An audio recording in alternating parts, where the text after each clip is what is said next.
அனைவருக்கும் வணக்கம். துலாம் ராசினியர்களுக்கு நிகழ இருக்கும் செப்டம்பர் மாதம் 1ஆம் தேதி முதல் தனது தந்தையான சந்திரனுடைய ஆட்சி வீடான கடகராசியில் சஞ்சரித்து வந்த புதன் சூரியனுடைய ராசியான சிம்ம ராசிக்கு பயிற்சியாகிறாரு. இந்த பயிற்சியின் காரணமாக என்ன மாதிரியான நன்மைகள் எல்லாம் ஏற்பட இருக்கு, கிரக நிலைகளின் ரீதியாக அமையிருக்கும் சாதகங்கள் என்ன, பாதகங்கள் என்ன, மேலும் என்ன மாதிரியான முன்னேற்றங்கள் எல்லாம் ஏற்பட இருக்குது. அந்த வகையில புதனுடைய பயிற்சி காரணமாக துலாம் ராசினியர்களுடைய வாழ்வில் குடும்ப சூழ்நிலை ரீதியாகவும் உத்தியோகம், தொழில், வியாபாரம், கலைத்துறை, அரசியல் துறை, மாணவ மாணவிகள், விவசாயத்துறையினர், பெண்மணிகள் என அனைவருக்குமே என்ன மாதிரியான முன்னேற்றங்கள் எல்லாம் ஏற்பட இருக்கு என்பது குறித்தான முழுமையான பதிவு தான் இந்த வீடியோல நம்ம விரிவா பார்க்க போகிறோம். அதற்கு முன்னாடி புதன் பகவானை பற்றி சற்று விரிவாக தெரிந்து கொள்வோம். புதன் பகவானை பொறுத்த வரைக்கும் வித்தைக்காரகன், வித்யாகாரகன், மாதுளக்காரகன் என்று சொல்வார்கள். அது மட்டும் இல்லாமல் பொன் கிடைத்தாலும் புதன் கிடைக்காது என்று சொல்வார்கள். அதாவது இந்த இடத்தில் பொன் என்பது செல்வத்திற்கான அதிபதி குருவை குறிக்குங்க. ஜாதகத்தில் குருவினுடைய பலம் இருப்பதை விட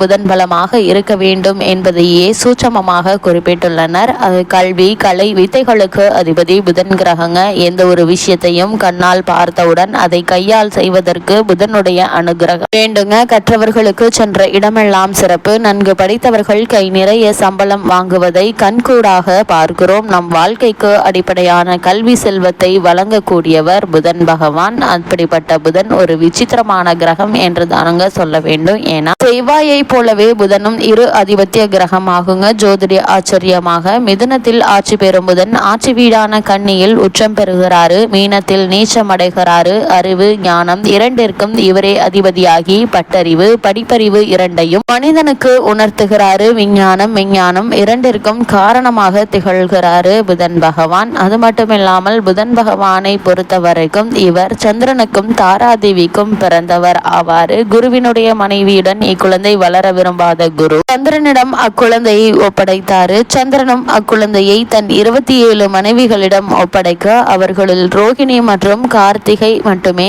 அதிக அன்புடன் வளர்க்க மற்ற மனைவிகளாலும் தட்ச பிரஜாபதியாலும் சந்திரன் அடைந்த சாபங்களும் சிவபெருமானால் சந்திரன் மோட்சமும் அடைந்தாரு. ரோகிணி, கார்த்திகை இருவரும் புதனை அன்புடன் வளர்க்க ரோகிணியிடம் மட்டும் புதன் அதிக அன்பு கொண்டார். காலங்கள் கடந்தோடின. குழந்தையாக இருந்த புதன் வளர்ந்து வாலிபர் ஆனாரு. வாலிப பருவத்தை அடைந்த புதன் தன் பிறப்பை பற்றி அறிந்ததும் தந்தையை வெறுத்தார். தந்தையினால் இதுவரை அனுபவித்த ஆதரவை வெறுத்து இருப்பிடத்தை விட்டு வெளியேறி ஆசிரம வாழ்க்கையை வாழ முடிவெடுத்தார். இமயமலை சாரலில் உள்ள வனத்தை அடை அங்கு தனக்கென்று ஒரு ஆசிரமத்தை அமைத்தார். குருவில்லாமல் பல கலைகளை கற்று தேர்ச்சி பெற முடிவெடுத்தாரு. காரணம், தன் பிறப்பில் தந்தையான சந்திரன் மற்றும் குருவினுடைய மனைவி தாராதேவி செய்த தவறினால் குருவினை வெறுத்தார். குரு இல்லாமல் சில கலைகளை கற்றபுதன் பல கலைகளை கற்க முடியாமல் தவித்தார். பல கலைகளை குருவினுடைய உதவி இல்லாமல் கற்க வேண்டுமாயின் இறைவனுடைய அருள் வேண்டுமென எண்ணிய புதன் நாராயணனை நோக்கி தவம் இருந்தார். பல இன்னல்களை கடந்து தவம் புரிந்த புதனின் தவத்தை கண்டு நாராயணன் அவர் முன் தோன்றி அவருக்கு அருள் பாவித்தார்.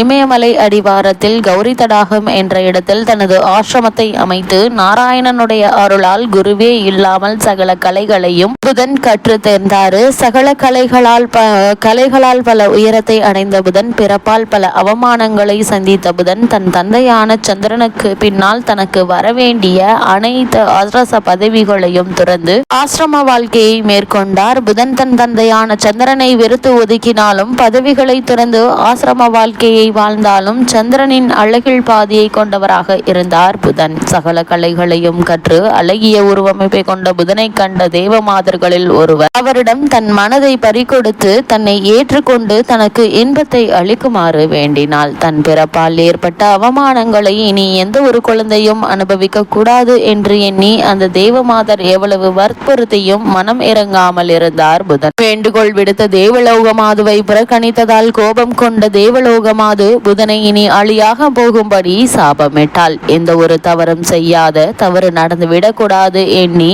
தனியாக ஆசிரமம் அமைத்து வாழ்ந்து வந்த எனக்கு ஏன் இவ்வளவு பெரிய தண்டனை என எண்ணி வருந்திய புதன் நாராயணனை சந்தித்து முறையிட எண்ணினார். நாராயணனை கண்ட புதன் நடந்தது அனைத்து விஷயங்களையும் கூறினார். தேவமாதர் விட்ட சாபத்தில் இருந்து நிவர்த்தியாகும் பரிகாரத்தை கேட்டார் புதன். நாராயணன் நடந்த அனைத்தையும் அறிந்த பின் புதனுக்கு உதவினால் எந்த ஒரு சிறப்பும் பெருமையும் இருக்காது என எண்ணிய நாராயணன் புதனை சிவனிடம் சரணடைய சொன்னார். ஏனெனில் புதன் நாராயணனுடைய அம்சமாவார். தம் அம்சத்திற்கு தானே உதவுவது சிறப்பல்ல என எண்ணினார். நாராயணன் கூறிய அறிவுரைப்படி புதன் சிவபெருமானை காண விரைந்தார். சிவபெருமானை கண்டதும் வணங்கி தனக்கு ஏற்பட்ட நிலையினை கூறி தனக்கு விமோச்சனம் அளிக்குமாறு பணிவுடன் கேட்டார். சிவபெருமான் புதன் விஷ்ணுவின் அம்சம் என்பதையும் புதனின் பிறப்பின் அவசியத்தையும் உணர்ந்து அவருக்கு சாப விமோச்சனம் வழங்கினார். அந்த வகையில் சோழ நாட்டில் உள்ள திருவெண்காடு தலத்தில் உள்ள 3 குளங்களில் நீராடி அங்கு வீற்றிருக்கும் தன்னையும் தேவியையும் பூஜை செய்து வந்தால் சாப விமோச்சனம் பெறுவாய் என்று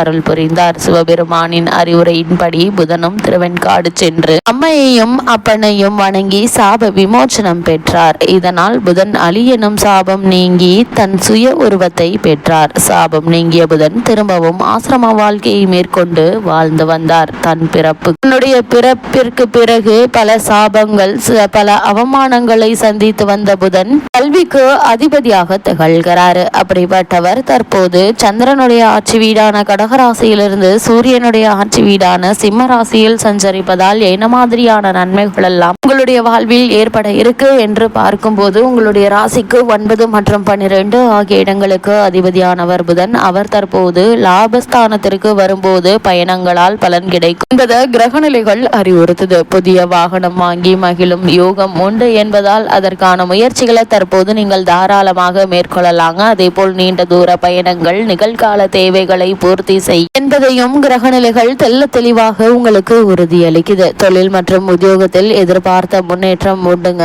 கூட்டு தொழில் நடத்துபவர்கள் தனித்து இயங்குவதற்கான முயற்சிகள்ல வெற்றி கிடைக்க இருக்குதுங்க. தந்தை வழி உறவில் இருந்த விரசல்கள் அகல இருக்குது. புகழ்பெற்ற ஆலயங்களுக்கு சென்று வழிபட்டு வர வேண்டும் என்ற எண்ணம் நிறைவேறும் என்பதையும் கிரகநிலைகள் தெல்ல தெளிவாக உறுதியளிக்குதுங்க. துலாம் ராசினியர்களை பொறுத்த வரைக்கும் பொது வாழ்வில் உள்ளவர்களுக்கு எதிர்காலம் பற்றிய பயம் அதிகரிக்குங்க. வியாபாரம் மற்றும் தொழில் செய்பவர்களுக்கு போட்டிகளுக்கு மத்தியில் முன்னேற்றம் ஏற்படும். உத்தியோகத்தில் உள்ளவர்களுக்கு இடமாற்றம் அல்லது நிறுவன மாற்றம் கூட வந்து சேருங்க. இந்த மாற்றத்தை ஏற்றுக்கொள்ளுங்க.